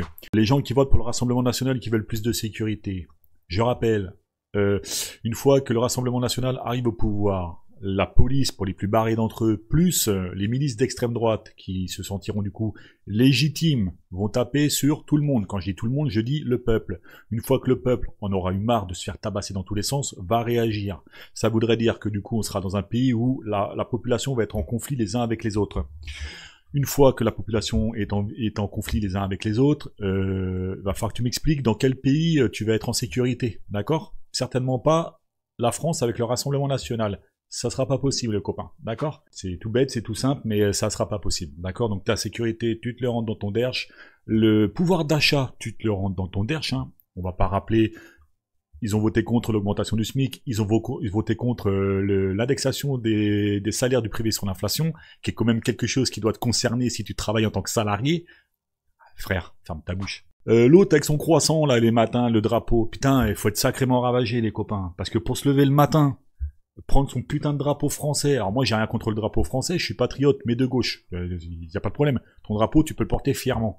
Mais quand je te vois le porter pour aller chercher des croissants le matin, j'imagine la boulangère qui va te voir arriver. Tu sais, la meuf, elle s'est tapée une nuit, ça se trouve son enfant il était malade et tout, elle a les yeux comme ça, elle est KO, elle est payée une misère. Elle voit un connard débarquer, chercher 2 croissants et un pain au chocolat, tu vois, avec un drapeau français de 3 mètres, en trottinette. Ouais. Ah, frérot. Quand tu dis représenter la France, moi je me sens pas représenté avec des tocards comme toi. Et en plus, le pire, c'est que ces gens-là, au Rassemblement National, tu sais, tu les regardes tous, leur environnement, c'est souvent des gens qui habitent dans des campagnes profondes, qui ne voient ni Rebeu, ni Renoir, ni rien du tout toute l'année, tu vois, qui du coup sont racelards comme Jaja. Tu sais, c'est les mêmes au Texas, tu vois, qui votaient pour Bush. À l'époque, tu sais, pour le patriotisme de Bush, contre du coup le mauvais musulman, machin et tout ça, tu sais, avec Ben Laden et tout le bordel et tout ça. Et les mecs, ils envoient pas une once. Il y a personne autour d'eux. Il y a pas de Renoir, il y a pas de Rebeu, il y a pas d'autres nationalités étrangères. Et c'est eux, tu vois, qui ont des problèmes avec ça. Ouah, les copains, à un moment, c'est plus ça, c'est de la magie. La première, là. Bon, elle a une super idée, c'est-à-dire que ceux qui prennent pas le drapeau français et ceux du coup qui ne chantent pas la Marseillaise dans les écoles, dans les primaires, dans tout ça, bon bah elle, la bonne idée qu'elle a, c'est de les foutre en prison. Les gars, faut pas qu'ils arrivent au pouvoir. Et je vous le dis très honnêtement, c'est un combat civilisationnel, mais contre nos propres ressortissants français, hein. Hein, tous, hein, on est tous français, hein. Mais eux, pour eux, non, on n'est pas tous français. On peut pas penser autrement, on peut pas voir les choses autrement, on peut pas regarder le drapeau autrement. Non, faut qu'on soit français à leur façon. Et je suis désolé les copains, mais moi, tu vois le matin en trottinette chercher de croissants avec mon drapeau français. T'es fou, frérot. Non, ces gens-là sont. Je pense qu'il faut. Tu sais, je pense qu'il faudrait réfléchir à peut-être un truc au niveau de la sécurité sociale pour essayer de rééduquer les gens avec des cachetons en France pour pouvoir, tu vois, déceler les gens qui ont des problèmes psychologiques et ceux qui en ont pas pour pouvoir en fait avoir ce qu'on appelle en fait une carte de droit de vote à partir d'un certain seuil. Il faut pas donner le droit de vote à tout le monde en France. J'en suis de plus en plus persuadé parce que si du coup un projet comme celui du Rassemblement National, parce que tu les as tous écoutés, hein, t'as eu tous là les pépites du Rassemblement National, tu les as tous écoutés. J'en ai entendu aucun parler de l'élargissement du tour extérieur de la magistrature. Loi proposée dans le projet du Rassemblement National. J'en ai entendu aucun me parler de la privation d'audiovisuel public. Les mecs, ils te parlent tous de la même chose, les étrangers, l'islam, les OQTF, la France aux Français, machin. Les mecs ne parlent que rien d'autre. C'est pas un truc qui s'adresse à eux. Là, on parle de prolétaires. Tu comprends ce que je suis en train de te dire? On parle de gens qui sont pas des intellectuels. Ils nous le prouvent, hein. On parle de gens dont ils sont la force productrice du pays. C'est-à-dire que c'est des gens, je veux dire, là, tous ceux que je vous ai fait voir, les copains, on va pas les écouter pour leurs idées révolutionnaires à plus-value citoyenne. Enfin, ouais, excusez-moi, dans ce cas-là, on n'écoute pas les mêmes personnes. Donc, dans le programme du Rassemblement National, il y a des lois dans le programme qui sont pas faites pour eux. Et ils captent même pas ça, parce qu'ils ne comprennent même pas l'essence des mots. Tu comprends ce que je veux te dire? Donc, en vérité, bon, qu'est-ce que tu veux que je te dise? C'est des gens qui votent le Rassemblement National. C'est pour ça qu'à l'heure d'aujourd'hui, je peux clairement affirmer, moi, que l'ensemble du Rassemblement National vote pour des lois de racelard, vraiment, vote pour le côté racelard des choses, et qu'il y a une minorité de personnes dans des hautes sphères, pas dans les sphères des prolétaires, mais dans des hautes sphères financiers, justice et tout ça, qui votent le Rassemblement national pour des lois qui les concernent, comme par exemple l'élargissement du tour extérieur de la magistrature, ou la privation de l'audiovisuel public, qui va concerner effectivement les milliardaires qui vont pouvoir racheter du service public pour pouvoir faire leur propagande. Tu comprends? Ça ne s'adresse pas aux citoyens, leur programme. J'essaie de vulgariser les choses, il y a plein d'autres choses dans le programme du Rassemblement national, on y reviendra. Mais j'ai quand même réussi à trouver un mec au Rassemblement national, pour ça que je vous dis, l'ensemble des gens sont teubés, sont racistes, ne pensent que dalle, c'est pas des forces intellectuelles françaises, c'est des teubés. Et il y a quand même 2-3 personnes qui commencent à se poser des questions. Donc quand vous entendez le Rassemblement national expliquer à tout le monde, oui on a 40%, oui on est si le premier parti de France et tout, sachez que ça c'est de la propagande les copains. Vraiment c'est de la propagande. Je nie pas qu'ils ont un gros score, je le nie pas. Mais il y a des gens qui commencent à douter du Rassemblement national. Et je vous en ai trouvé un, c'est important que je le passe ce soir. Regardez la vérité que le Rassemblement national nous cache. Ils sont pas tous cons. Vous voyez, je ne veux pas me faire des... Il fut pour le RN. Mais ce temps-là, c'est terminé. Je ne voterai plus pour le RN. Pourquoi? Le 23 septembre, là, il y a une motion de censure contre Emmanuel Macron de la destitution du président de la République. Or, il faut les 2/3 des députés qui votent cette motion pour qu'elle soit recevable, en fait. Et le RN a déjà mis d'avance comme quoi qu'il ne voterait pas les motions de censure contre la destitution du président de la République. Or, je comprends que le RN est contre la politique de Emmanuel Macron. Alors, si elle est contre toute sa politique, pourquoi elle le laisse en place? Expliquez-moi ça. Pourquoi il laisse quelqu'un en place qui est en train de tout foutre en l'air, tout bousiller, tout claquer, tout dépenser, mais non, on le laisse en place. Pourquoi?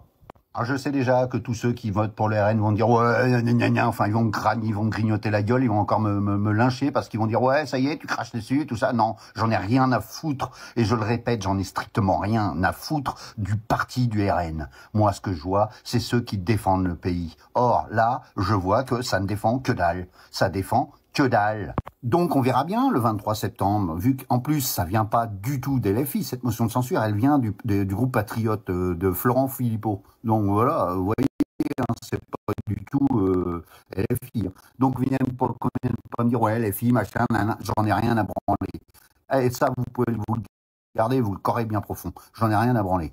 Or, il faut verra bien le RN, motion de censure, le président de la République, et qui soutient soi-disant le peuple français. On verra bien, puisque c'est la seule volonté aujourd'hui du peuple français, la destitution d'Emmanuel Macron. Alors le RN, faites-le, point barre, faites-le, c'est tout. Et il n'y a pas que le RN, les autres aussi. Il y avait, comme vous avez fait pour les ministres, le ministre là, eh ben faites la même chose, et c'est fini. Voilà. Avis au 23 septembre. Hein. Bisous. Comme quoi les copains, voilà. Alors, j'ai décelé quand même 2-3 petites choses dans son truc. Lui, si vous voulez, c'est un ancien du Rassemblement national qui a compris qu'ils n'étaient pas pour une sortie de l'Europe et qui s'est rangé derrière Philippot, ex-Rassemblement national, parce que Philippot, c'est l'ancien bras droit du Rassemblement national. Et je rappelle qu'avant Bardella, c'était Philippot, et qui a capté, qui se range derrière Philippot. Bon, par contre, cousin, j'équilibre pour te dire que la destitution de Macron, c'est pas Philippot qui la propose, c'est bien la France insoumise, côté gauche, parce que Philippot, il ne représente personne à l'Assemblée nationale. C'est, en termes de souverainiste, je crois que celui qui a un mandat, c'est Dupont-Aignan, si je dis pas de conneries. Asselineau et Philippot sont pas représentés puisqu'ils ont fait moins de 1%.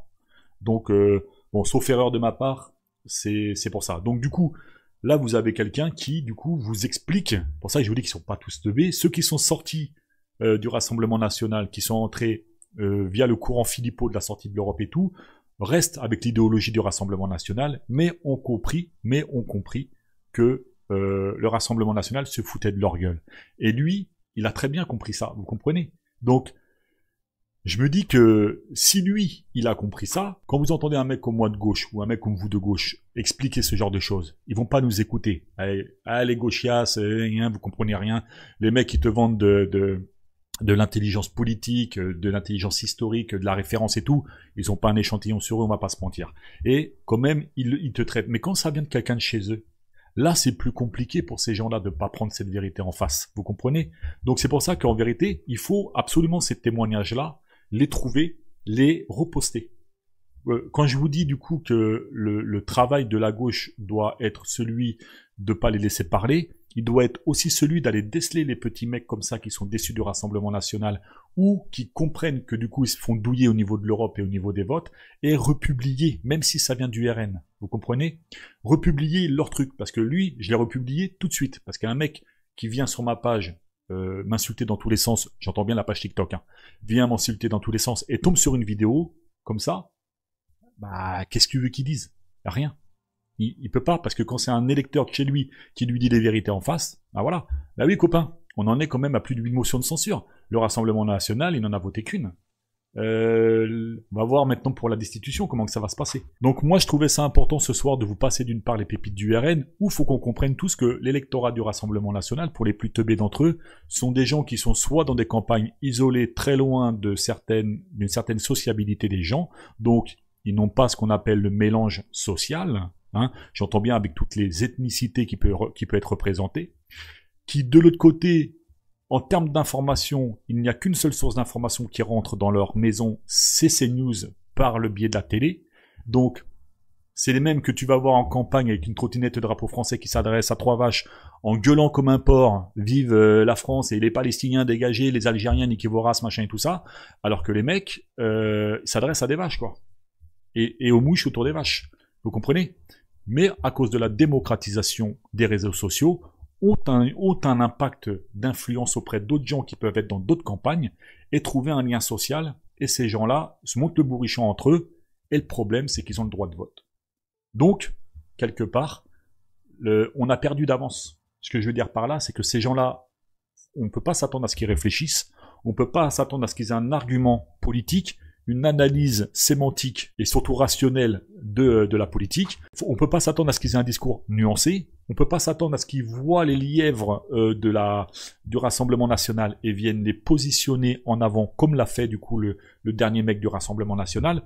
Et ça fait qu'au lieu de se diriger vers une démocratie avec tout ce que ça pourrait comporter, le RIC, constituante, etc., avec ces gens-là, on va régresser et tomber dans ce qu'on va appeler une idiocratie. Et le problème alors d'aujourd'hui, c'est que la France doit ressortir grandie d'une période comme on est censé en grandir avec tout ce qui nous tombe sur la gueule. Et à cause de ces gens-là, on n'y arrivera pas, parce qu'ils sont 11 millions à l'heure où je vous parle. Est-ce qu'ils ont le droit de vote? Donc, le grand pays des Lumières s'est transformé à l'heure d'aujourd'hui en pays où on s'éclaire à la bougie en 2025. Voilà les copains, ce que je pouvais vous dire ce soir. Je vais terminer cette émission par 2-3 petites choses. Pour commencer, la pétition concernant les réseaux d'influence israélo-américains et judéo-sionistes en France, pour la simple et bonne raison que M. Rotaillot, M. Wauquiez nous ont pondu un rapport sur les frères musulmans à juste titre, avec un constat sur le fait qu'il n'y avait pas de problème apparemment avec ces gens-là. Nous demandons, nous Français, à notre tour, ce même rapport dans un souci d'équilibre des valeurs qui sont les nôtres, liberté, égalité, fraternité, la liberté de pouvoir proposer cette pétition, l'égalité au même titre que les frères musulmans et le rapport de pouvoir faire la même chose via un rapport israélo-américain et judéo-sioniste en France, et bien entendu la fraternité de tous prendre cette pétition et de tous fraternellement la porter. Pareil, vous avez également une autre pétition qu'on a portée, celle-ci est moins valorisée, mais il me semble important quand même. On se doit de leur demander de faire respecter la charte de Munich qui est très très très importante. Donc vous avez également cette pétition qu'on a appelée Rappel et sanctions de l'Arcom contre les médias mainstream français pour qu'ils puissent faire leur boulot un minimum. Voilà. Je vous laisse imaginer que cette pétition, j'y crois peu, je vais pas vous mentir, mais on peut pas ne pas la proposer. Vous voyez, elle existe, elle est là, maintenant, elle fera son histoire ou pas. Mais on se doit de la porter quand même et de la proposer. C'est au moins notre travail, nous, à React-One, c'est de le faire. Mais je ne peux pas, malheureusement, ne rien faire, donc je propose. Voilà. Après, l'histoire fait le reste, l'ami. Tu vois bien, c'est pas moi avec mon petit micro et ma petite voix que je peux faire changer les choses. Je sais que ensemble, on peut réussir à faire des grandes choses. React-One en est la preuve, j'ai démarré avec un abonné, on est presque à 9000. On est capable, vous voyez, petit à petit, de faire des petites choses. Et je me dis qu'en ayant commencé avec rien, juste une idée de monter une chaîne citoyenne, on en arrive là 2 ans après. Donc, je ne désespère pas. C'est dur, c'est un combat, c'est une bataille, les batailles sont dures à mener, mais faut pas lâcher, faut continuer parce qu'on se doit de le faire. Parce que j'ai pas envie de regarder mon fils 30 ans, j'ai pas envie de le regarder dans 30 ans et lui dire que bah je savais, on a tout vu, on était là, on était présent, on était acteur de ça, mais qu'on était trop divertis et trop occupés à regarder, quoi. Tu comprends ce que je veux te dire? Donc je préfère, même si ça aboutit à rien, au moins je préfère faire les choses. C'est important. Je finis par vous dire que pour ceux qui le souhaitent, vous pouvez, comme Lalanne ce soir, je sais pas si Lalanne et Mani, vous avez réussi à régler le petit souci de des dons. Vous pouvez nous aider à financer le travail qui est le mien, celui de Mani, le nôtre à React One, celui d'un maître à média citoyen, de par le travail qu'on fait et qu'on vous propose chaque semaine. Alors on aimerait vous en donner plus, on aimerait faire plus, mais c'est compliqué. Je vais pas vous mentir. On est d'une part boycotté, deuxièmement on a peu de visibilité sur React One, troisièmement on n'a pas d'équipe, donc on est une petite équipe. Et on peut pas tout faire. On aimerait vous proposer du 24/24, mais ce n'est pas possible. Si vous avez envie de nous aider à réaliser ce rêve, vous avez le don sur Tipeee. À partir d'1 euro, vous pouvez nous faire un don. Mani va vous balancer le lien et vous le retrouvez bien entendu en description de cette vidéo. Vous avez un lien qui vous balance vers le Tipeee. Et bien entendu, vous retrouvez bah voilà, un React One, qui on est, à quoi on sert, pourquoi, comment, quel est le projet, tout est transparent. Il y a notre charte aussi, il y a notre charte éditoriale aussi à React One. Vous allez prendre connaissance de tout ça et on verra ce que ça donnera. On se donne encore 1 an à React One. La fin de l'année, là, c'est-à-dire mois de juin, si on n'a pas réussi notre premier objectif à avoir au moins un petit pécule pour pouvoir nous proposer ces émissions, les émissions de libre antenne et tout ça, parce que ça nous coûte un petit bras quand même, et ben on arrêtera. Voilà, je suis honnête avec tout le monde, je vous le dis. J'ai fait 3 ans, j'ai proposé un projet, on galère. Et alors d'aujourd'hui, cette année, c'est soit ça passe, soit ça casse. Voilà. Donc, bon, je vais pas chialer comme Rachel Kahn dans les chaumières, il y a aucun problème. Mais en toute transparence, je vous le dis. D'accord? Donc on va continuer cette année, on va faire le boulot. Et on verra, on fera un bilan à la fin. Ok? Je clôture cette émission. Vous la retrouverez dimanche, cette émission, à partir de 17h. Et je vous souhaite à tous une très belle nuit, gardez la pêche, ayez l'esprit critique et n'oubliez pas de tabasser cette extrême droite comme Jaja les copains. Prenez la parole, prenez la parole, prenez la parole, c'est très important. Ok? Pour ceux qui veulent venir jusqu'à nous à React One en privé, reactoneoff@gmail.com. Vous retrouverez également le lien dans chacune des descriptions de chacune de nos vidéos. Si vous ne trouvez pas le lien sur la page, c'est que vraiment vous le faites exprès. Voilà. Merci à tous. Je vous embrasse tous. C'était Jérôme de React One. Ciao, ciao les amis, salut à tous.